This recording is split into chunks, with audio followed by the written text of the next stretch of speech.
आर्यन, हे स्क्रीनवर काय चाललंय? इंग्रजी शब्द मराठीत कसे बदलतायत? हा गुगल ट्रान्सलेट आहे.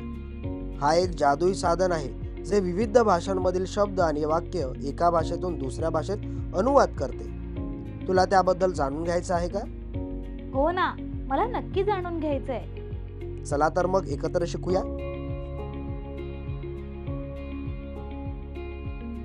गुगल ट्रान्सलेट म्हणजे एक प्रकारचा अतिशय हुशार संगणक प्रोग्राम आहे जो कृत्रिम बुद्धिमत्ता वापरून काम करतो.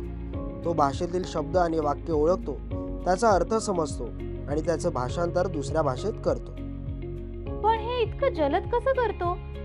त्यासाठी गुगल ट्रान्सलेट लाखो वाक्यांचा अभ्यास करतो.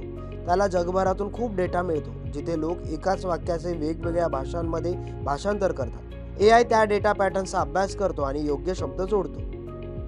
गुगल ट्रान्सलेट शाळा, रुग्णालये, पर्यटन स्थळे आणि अगदी घरातही उपयोगी आहे. उदाहरणार्थ, तुझा परदेशातून एखादा मित्र आला आणि तुम्हाला वेगवेगळ्या भाषेत बोलायचंय. गुगल ट्रान्सलेट तुम्हाला सहज बोलायला मदत करतो. हे खरंच मदत करतं? AI हे शब्द समजून कसं काय घेतो? AI म्हणजे डोक्याने हुशार संगणक. त्याला लोकांनी दिलेल्या लाखो वाक्यांचा अभ्यास करायला शिकवलं जातं. तो शब्दांचे आणि वाक्यांचे पॅटर्न्स ओळखतो. AI ला असं समजून घे जसं की एक चिमुकल्या डिटेक्टिव्ह सारख्या तो पुरावे गोळा करतो आणि अर्थ लावतो.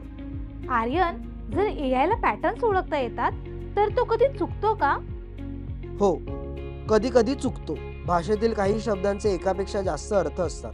उदाहरणार्थ, बँक म्हणजे नदीचा काठही होतो आणि पैसे ठेवण्याची बँकही असते.